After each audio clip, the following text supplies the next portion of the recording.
समाधान समाधान समाधान। नमस्कार, आदाब, सत श्री अकाल मित्रों, स्वागत है समाधान कार्यक्रम में एक बार पुनः आप सभी का। मित्रों, श्री कृष्ण जी को बांसुरी बहुत प्रिय है क्योंकि बांसुरी में 3 विशेष गुण हैं। पहला गुण है बांसुरी में कोई भी गांठ नहीं है। ये सिखाती है हमें कि हमारे मन में भी कोई गांठ नहीं होना चाहिए, मन में किसी के लिए भी दुर्भावना हमें नहीं रखनी चाहिए। दूसरी विशेषता है बांसुरी की कि बांसुरी जब तक ना बजाओ तब तक नहीं बजती। ये सिखाती है बांसुरी कि जब तक कहा ना जाए हमें नहीं बोलना चाहिए। और तीसरा गुण है, जब भी बांसुरी बजती है बहुत मधुरता घोल देती है वातावरण में। तो हम भी जब भी बोलें बहुत ही मधुर बोलें, मीठा बोलें, ताकि लोगों के जीवन में भी हम मिठास घोल दें। बांसुरी की ये सुंदर गुण हमारे जीवन में भी मिठास घोलती हैं, हमारे जीवन को भी विशेषता संपन्न बनाने के लिए प्रेरित करती हैं। आइए इसी सुंदर प्रसंग के साथ आज के इस कड़ी की शुरुआत करते हैं और भ्राता जी का अभिनंदन करते हैं। भ्राता जी, बहुत बहुत स्वागत और अभिनंदन है। शुक्रिया। कुछ दिन पहले भी हम चर्चा कर रहे थे कि अपने आसपास की चीजों को देखें तो बहुत कुछ सीख सकते हैं। बांसुरी भी जो श्री कृष्ण जी के हाथों में सुशोभित होती है, कितना कुछ सिखा जाता है। देखिए, कहने में बांस की जी, और कितनी सुरीली, इतनी मनमोहक, गांठ कोई नहीं, सबके चित्त को हर्षाने वाली। तो बाह्य स्वरूप न देखकर उसका अगर आंतरिक स्वरूप देखें तो मनुष्य को बहुत कुछ सीखने को मिलता है। कईयों ने अपने मन में गांठें लगा ली हैं, दूसरों के प्रति दुर्भावनाएं, कोई ऐसी चीज मन में बसा ली है जो खाती जा रही अंदर ही अंदर। व्यवहार की बात इसमें आती है। किसी ने कुछ ऐसे कटु वचन बोल दिए हैं, किसी विशेष समय पर ऐसा अपमान कर दिया है, भावनाओं को ठेस पहुंचा दी है, हार्ट को हर्ट कर दिया है कि गांठ बन गई है और वो खुलती नहीं है। और गांठ, देखिए वो कहावत है ना, रही मन धागा प्रेम का मत तोड़ो चटकाए, टूटे से फिर न जुड़े, जुड़े गांठ फट जाए। अब गांठ पड़ गई तो पड़ गई, जुड़ तो गई, पर अगर मन में गांठ पड़ जाए तो संबंधों में स्वीटनेस कभी नहीं आती। इसलिए मनुष्य को बचना चाहिए और कुछ भी हो जाए उसे भूल कर, उसे हल्का करके फिर से आगे बढ़ना चाहिए।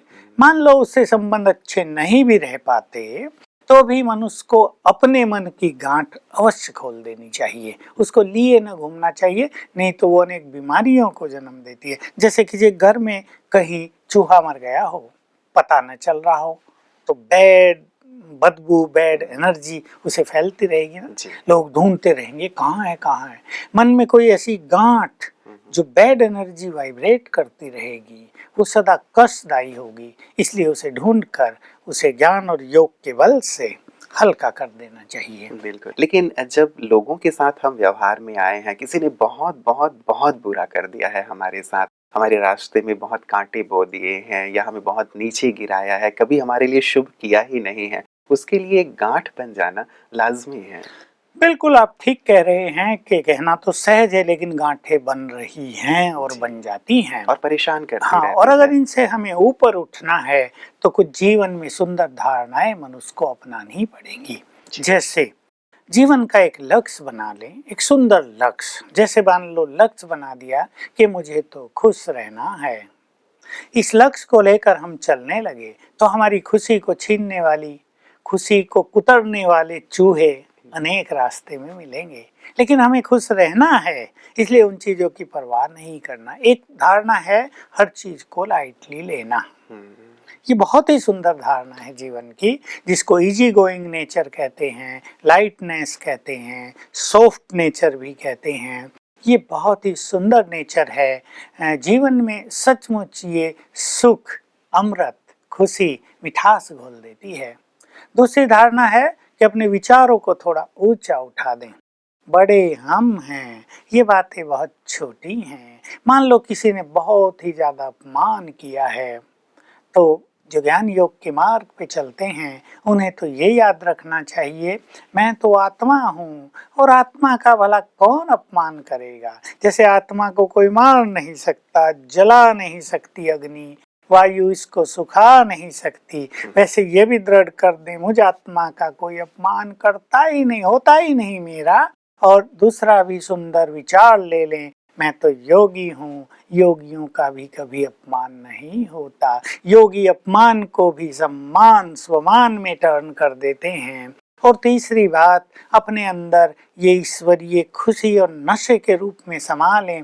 तुम्हें तो भगवान मान दे रहा है। मनुष्यों ने अगर कुछ कर भी दिया हो तो तुम्हारा कुछ घटता नहीं है। स्वयं भगवान इस समय आकर अपने बच्चों को मान दे रहा है। तो ज्ञान और योग पे चलने वालों को ये सुंदर विचार मिलते हैं। जीवन में महानताएं आती हैं, थिंकिंग लेवल जरा ऊंचा उठ जाता है तो छोटी बातें छोटी रह जाती है, तब गांठ नहीं पड़ती। लेकिन जो मनुष्य बहुत सेंसिटिव है, जो हर बात में बहुत ज्यादा सोचता है, जिसकी कामनाएं बहुत ज्यादा हैं, माना मुझे बहुत मान मिलना चाहिए, दो लोगों के बीच कोई मेरा अपमान न कर दे, ऐसी कामनाएं है तो बड़ी नेचुरल। ऐसे व्यक्ति को हर छोटी बात माइंड होगी, उसे अपमान फील होगा, भले अपमान हुआ हो या ना हुआ हो, उसे अपमान फील होगा। जैसे एक व्यक्ति बड़ा है, उसमें बॉडी कॉन्शियसनेस बहुत है, वो किसी के घर में जाता है, दूसरे लोग उसे देख के खड़े नहीं होते, कुर्सियों पे बैठे रहते हैं, उसको बहुत अपमान फील होता है। फीलिंग है ये। और अगर वो व्यक्ति बहुत सॉफ्ट है, ईगोलेस है, तो वो सब बैठे हैं, उन्हें कहेगा तुम बैठे रहो बैठे रहो, अरे मैं तो आया हूँ तो क्या हुआ, सब में खुशी का माहौल बना देगा और कोई बैड फीलिंग भी ना उसको होगी ना किसी को।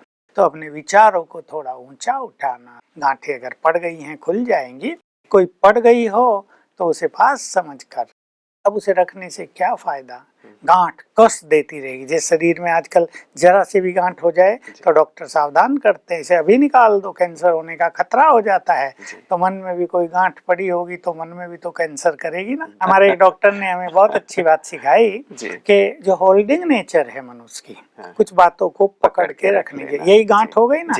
ये होल्डिंग नेचर जिसमें है वो व्यक्ति ज्यादा ही बीमार रहता है। और इसका कारण यही है कि वो जो विचार उसने पकड़ लिया है वो बैड एनर्जी वाइब्रेट करता रहेगा, जो ब्रेन में फैलती रहेगी और कहीं ना कहीं बॉडी में फैलेगी, ब्रेन की एफिशिएंसी को भी कहीं ना कहीं नष्ट करेगी, बॉडी में कोई निगेटिव इफेक्ट डालेगी। इसलिए सारे रोग सचमुच मन से ही प्रारंभ हो रहे हैं। भले स्थूल कारण भी होता है, लेकिन स्थूल कारण और मन की वो निगेटिविटी दोनों मिलते हैं, अकेला मन नहीं।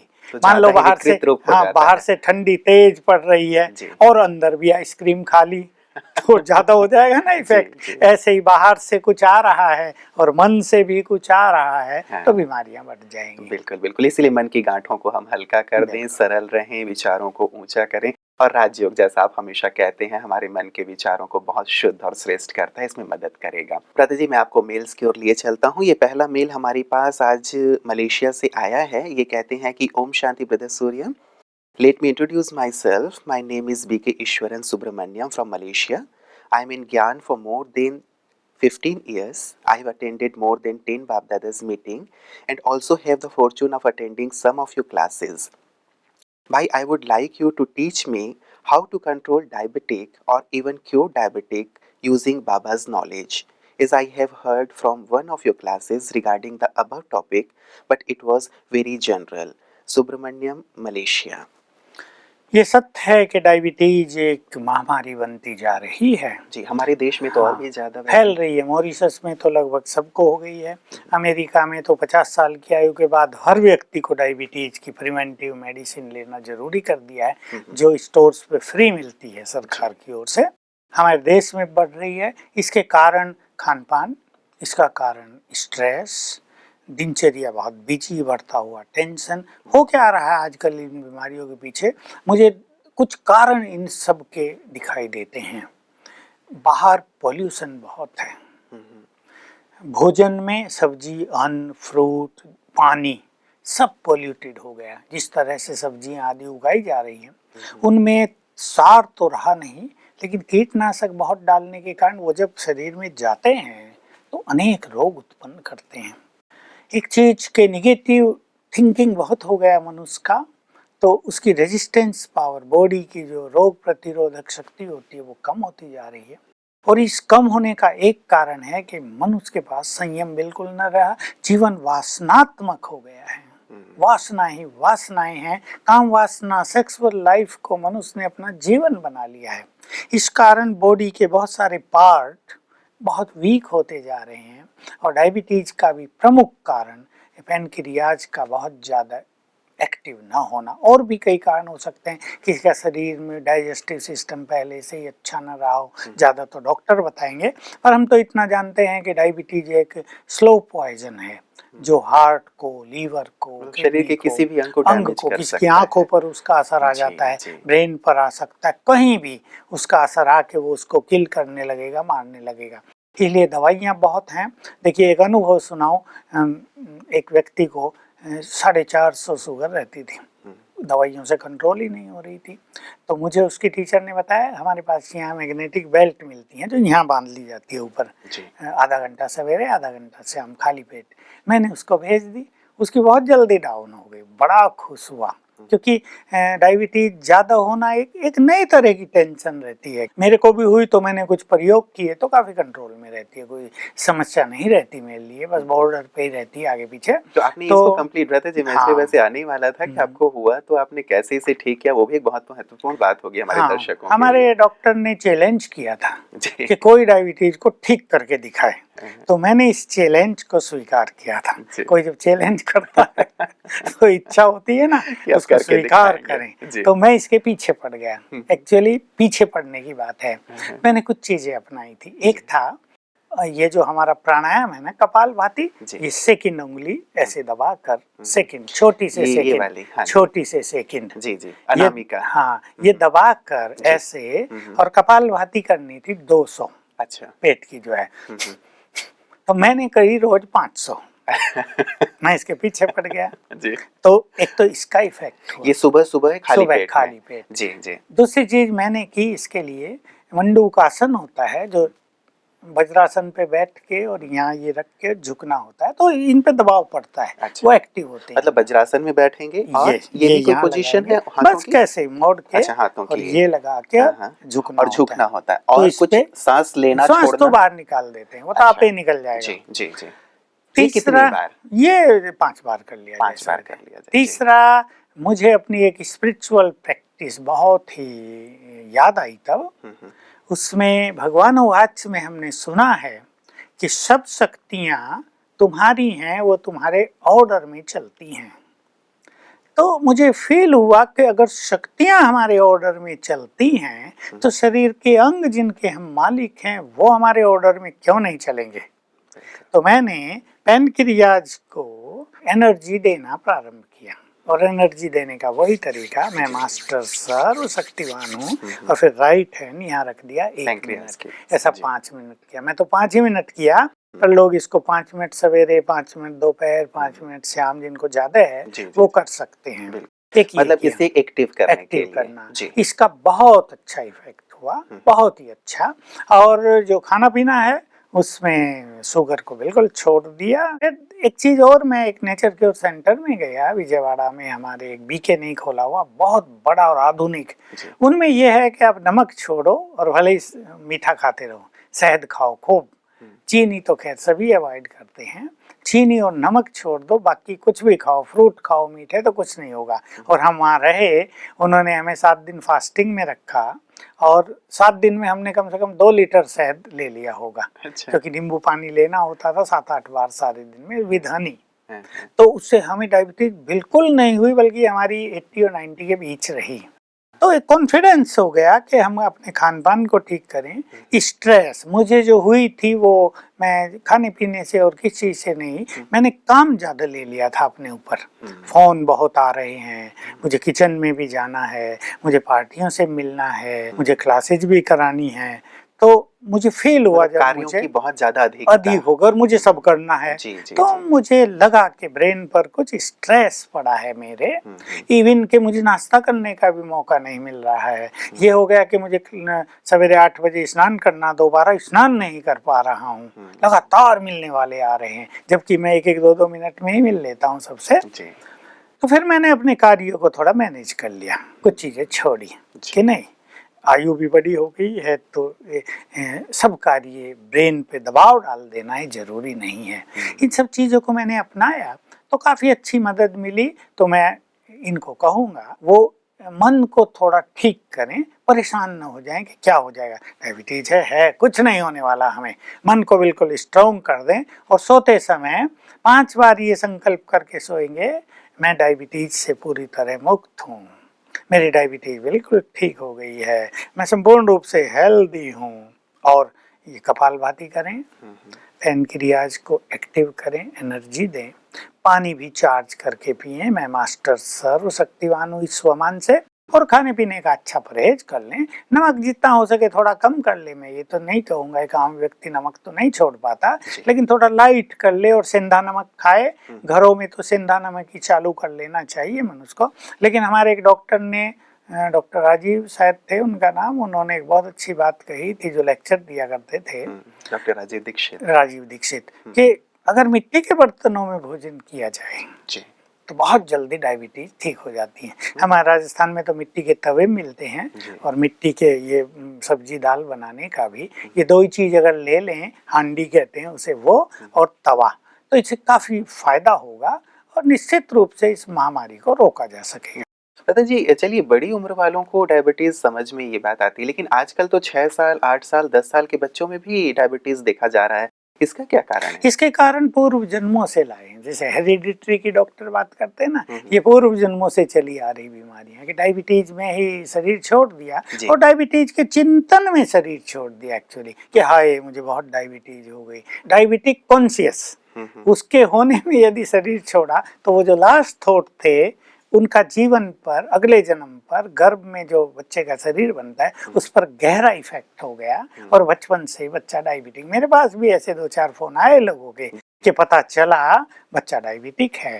दादाजी, कई लोग जैसे निराश हो जाते हैं इसको लेकर के, जैसे आपने भी कहा कि एक बार डायबिटीज आ गई तो लगता है कि अरे अब तो पूरे जीवन ये चलेगा। आपको क्या लगता है कि डायबिटीज हो गई हमें तो ये क्या पूरा जीवन हमें अब सताता रहेगा या इसे ठीक किया जा सकता है? नहीं, ठीक तो किया जा सकता है, लेकिन स्ट्रिक्टली कुछ चीजें फॉलो करनी पड़ेंगी। अगर हमारा पैनक्रियाज एक्टिव हो जाए पूरी तरह से और डाइजेस्टिव सिस्टम भी अच्छा रहे तो काफी हद तक इस पे कंट्रोल पाया जा सकता है। बस इतना ध्यान रखेंगे कि हम चीनी ना खाएं, नमक को थोड़ा कम कर दे और ये आसन आदि एक्सरसाइज थोड़ी करते रहें। और राजयोग जैसे मैंने कहा, इसमें हमें बहुत बल देता है, क्योंकि हमारी विल पावर, हमारी मन की शक्ति से बहुत बढ़ जाती है। तो कई चीजों को हम बिल्कुल न्यूट्रल कर देते। हमारे यहाँ एक डॉक्टर, स्वयं एक डॉक्टर, आयुर्वेदिक डॉक्टर जो एमडी है, मुझे बता रही थी कि मेरी शुगर थी 666 और कहा मुझे पता चला मैं तो मस्त रही, मैं तो मस्ती से जीती हूँ, जो होगा देखा जाएगा। अब मैंने कहा देखो, मैं सोच रहा था कि इतनी हाई डायबिटीज होने के बाद भी जब तक जिएंगे, मरना है मर जाएंगे, क्या परेशान होने की जरूरत। खुद डॉक्टर है और उसके बारे में बिल्कुल भी वो केयरफुल नहीं है। लेकिन हमें ध्यान तो देना चाहिए। मैं इसको पसंद नहीं करूंगा, क्योंकि हर एक ये नहीं कर सकता, करना भी नहीं चाहिए, ध्यान देना चाहिए। और अगर वो बढ़ रही है तो तुरंत उसका उपचार करना चाहिए, क्योंकि इसको कंट्रोल तो रखा जा सकता है। ऐसे भी लोग मैंने देखे, हमारे यहाँ आबू में रहने वाला एक विदेशी व्यक्ति, उसकी लड़की जब से 7 साल की थी वो यहीं थी, डायबिटिक थी बेचारी, और अब वो काफी बड़ी हो गई, उसकी मैरिज भी हो गई, वो डायबिटिक है लेकिन मजे से जी रही है। और उसके जीने का राज एक ही था कि वो बचपन से खुश बहुत रहती थी, खुश एकदम से। बच्चों को पता भी नहीं होता डायबिटीज क्या होती है, कुछ पेन आदि तो होता नहीं। तो मन को खुश रखना, अपने को एनर्जेटिक रखना, कार्य में भी लगे रहना, लेकिन स्ट्रेस न लेना, ये परम आवश्यक है। अगर हम स्ट्रेस फ्री लाइफ जीने लगे तो डायबिटीज काफी कंट्रोल में रहेगी। दिनचर्या कैसी हो सकती है भ्राता जी आपके अनुभव से, ताकि इसमें डायबिटीज जो पेशेंट है जो इस प्रकार के, उनको मदद मिल सके? हाँ, नहीं, इसमें डायबिटिक पेशेंट्स के लिए दिनचर्या की कोई बात नहीं। थोड़ा सवेर जल्दी उठें, अपने माइंड को चार्ज करें, राजयोग मेडिटेशन करें और ठीक खान पान खाएं। बस मीठे का ध्यान रखें, तली हुई चीजों का ध्यान रखें, ताकि सिस्टम वीक ना पड़े हमारा, और एंजॉय करें लाइफ को। बिल्कुल, मतलब स्ट्रेस ना लें, एंजॉय करें और साथ ही राजयोग का अभ्यास करें। भ्राता जी, दूसरा मेल हमारे पास आया है मुंबई से। ये कहती है, ओम शांति सूर्य भाई जी, मैं मुंबई से रेखा हूँ और पिछले 4 सालों से मैं विश्वविद्यालय से जुड़ी हुई हूँ। 2 मेरे बच्चे हैं और ये दोनों ही पढ़ाई में बिल्कुल भी ध्यान नहीं लगाते हैं, कंसंट्रेशन इनका नहीं होता है। टीचर्स, पड़ोसी, घर वाले सभी उसकी हरकतों से परेशान है, ना ठीक से पढ़ता है और बात भी नहीं मानता, अब शब्दों का भी उच्चारण करता रहता है। कैसे मैं उसे ठीक करूँ? बच्चों से मम्मियाँ बहुत ज्यादा परेशान नहीं, हैं आजकल आजकल। एजुकेशन का भी तो कंपटीशन है ना। जी। हर माँ बाप चाहते हैं उनके बच्चे अच्छा पढ़ें, क्योंकि एजुकेशन अब से 50 साल पहले तो कुछ थे ही नहीं। जी। अंग्रेजों के समय में तो वो एजुकेट करते ही नहीं थे भारतवासियों को। लेकिन अब जब एक एजुकेटेड होने का एक क्रेज जैसा है, हर व्यक्ति चाहता है वो हाईली एजुकेटेड, तो इनके लिए बच्चों को कुछ चीजें इनको सिखानी है। माता जी जैसे ही बच्चों को उठाए जी। तो बच्चे से विशेष रूप से मुख से बुलवाएगी, मैं बुद्धिमान हूँ, 3 बार बोले, तब बच्चा चंचल नहीं होगा। जब उसको नींद से उठाया, थोड़ी सी मेहनत करके, मैं बुद्धिमान हूँ, मैं बहुत चरित्रवान हूँ, मेरा जीवन बहुत नॉर्मल है, मुझे पढ़ाई में बहुत इंटरेस्ट है, इस तरह के संकल्प 3-3 बार करें। और जो ये इसका बच्चा चंचल है, जब ये सोया हो तभी ये माँ इसकी ब्रेन को एनर्जी दे दे। तो मैं मास्टर सर्वशक्तिवान हूँ, ये 3 बार याद करके दोनों हाथ 1 मिनट तक ऐसे कर ले बच्चे के सिर पर और संकल्प करे इसका ब्रेन नॉर्मल हो जाए। वो हाइपर एक्टिव है ना, 5 मिनट सवेरे ही कर दे जब वो उठे उससे पहले ही। और भोजन और पानी में परम पवित्र आत्मा हूँ, ये याद करते हुए दे उनको बच्चों को। बस शुभ भावनाएं रखेंगी, परेशान नहीं होंगी। अगर माँ परेशान होती है तो माँ से नेगेटिव वाइब्रेशंस बच्चों को जाते हैं। मान लो माँ बच्चे के लिए बार बार सोच रही है ये बड़ा शरारती है, ये बड़ा शरारती है, बड़ा शरारती, इसने तो मेरा जीना मुश्किल कर दिया है, तो ये इस थॉट्स के वाइब्रेशंस बच्चे को जा रहे हैं, शरारती। पड़ोसियों के पास जाके भी तोड़ फोड़ करता होगा। जी, शिकायत करते हैं, शिकायत करेंगे, अपना हर्जाना मांगेंगे, हमारी ये चीज तोड़ा अच्छा, है। टीचर्स भी शिकायत करते हैं आजकल कि बच्चा आपका ठीक से पढ़ता नहीं है, होमवर्क नहीं करता, तो वो ऊपर से एक टेंशन हो जाती है। इसलिए बहुत सिंसियरली एंड सीरियसली ये कुछ प्रयोग करें तो बच्चों में धीरे धीरे परिवर्तन आएगा। हो सके इनसे तो आधा घंटा एक टाइम फिक्स करके मेडिटेशन भी करें, राजयोग मेडिटेशन, अपने बच्चों के लिए कि इनका भविष्य सुंदर हो, इनका कल्याण हो, इनके ब्रेन का विकास हो, जो इनका ब्रेन हाइपर एक्टिव है वो नॉर्मल हो। ऐसे संकल्पों से आधा घंटा रोज इस माता को अच्छे वाइब्रेशंस योग के बच्चों को देने चाहिए। व्रत जी, पहले के ज़माने में ऐसा होता था और हम कहा भी करते थे कि बच्चे महात्मा का रूप होते हैं, वो बहुत ही शुद्ध होते हैं, पवित्र होते हैं, एक अच्छे घड़े के समान होते हैं, जैसा स्वरूप दे दो। लेकिन अब तो महात्मा जी तो दिखाई नहीं देते हैं अब बच्चों में। महात्मा का दूसरा अर्थ हो गया महात्म, जिनके पास बहुत अंधकार है, ऐसे हो गए बच्चे। सब नहीं, बहुत बच्चे बहुत अच्छे हैं। कई बच्चे ऐसे आते हैं जिन्हें देखकर दिल खुश हो जाएगा, बहुत इंटेलिजेंट, बहुत चरित्रवान। इसलिए इसको समय का इफेक्ट समझकर लाइटली लेना चाहिए और जितना अपने से अच्छा हो। देखिए, मनुष्य कर भी क्या सकता है किसी के लिए, जो हम अच्छे से अच्छा दूसरों के लिए कर पाए बस वही हमें करना चाहिए और चिंताएं नहीं लेनी चाहिए। बिल्कुल। चलिए भ्राता जी, आज डायबिटीज़ पे और बच्चों पे कितना सुंदर प्रकाश आपने दिया है। मुझे लगता है कि डायबिटीज़ के जितने भी पेशेंट हैं, आज जो भी चर्चा हुई है, जो भी प्रकाश आपने दिया है, उससे बहुत बहुत लाभान्वित होंगे। आपका बहुत बहुत शुक्रिया। मित्रों, डायबिटीज़ तेज़ी से बढ़ती चली जा रही है हमारे देश में और सचमुच एक बहुत बड़ी समस्या है। जिसे ये बीमारी हो जाती है वो भी परेशान रहता है कि कभी बहुत ज़्यादा हो गई तो कभी बहुत कम हो गई। इसका ज़्यादा होना या कम होना दोनों ही बहुत घातक हैं और शरीर के किसी भी अंग को ये प्रभावित कर देता है। लेकिन परेशान होने की आवश्यकता नहीं है। एक ज्वलंत उदाहरण हमारे साथ आदरणीय सूर्य भाई जी हैं, जिन्होंने अपनी डायबिटीज को नियंत्रित भी किया और संपूर्ण रूप से अभी जीवन का आनंद पहले भी लेते रहे हैं, अब भी ले रहे हैं। तो इसे कंट्रोल किया जा सकता है, इसे ठीक किया जा सकता है। बस हमें तनाव नहीं लेना है, मन को स्वस्थ रखना है, आनंदित रखना है और साथ ही राजयोग, जो हर बीमारी का रामबाण औषधि या दवा है, उसका भी हमें इस्तेमाल अवश्य करना है, क्योंकि ये मन को शक्तिशाली बनाता है। और जहाँ से हमने शुरुआत की थी कि मन की गांठों को खोलना बहुत जरूरी है, राजयोग मन की गांठों को खोल देता है, जीवन को आनंदित करता है। तो जीवन आपका आनंदित हो, स्वस्थ रहें, खुशहाल रहें, इन्हीं शुभकामनाओं के साथ।